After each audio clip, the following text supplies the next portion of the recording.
This is a video talking about job entry.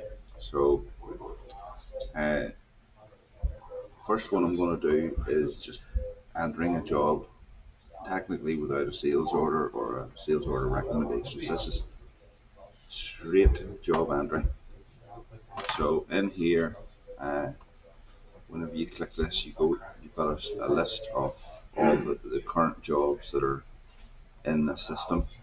So I'm going to hit the plus one to create a new job. So I'm going to pick next job number, and I know the test part that I'm going to use. So put that in, and then you hit your tab key, and that will bring up the revision options. So it will pull the latest revision, but if you wanted to go back one, you could. I don't know why we would need to do that ever.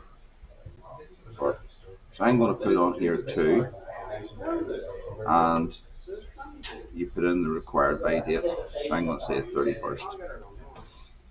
You can tick these here, but I'm not going to. I'll show you the details. So I'm going to hit OK.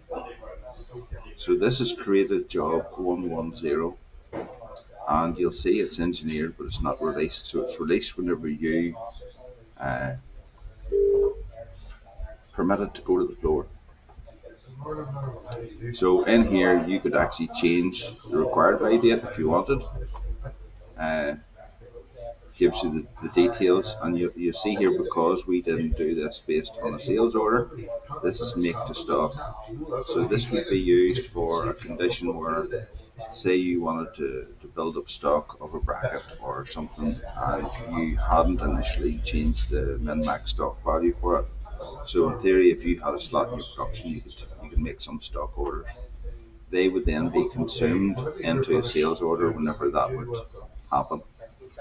So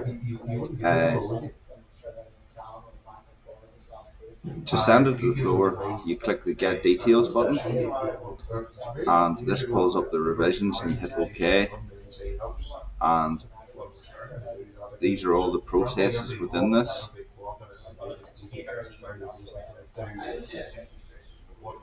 And then we can schedule it.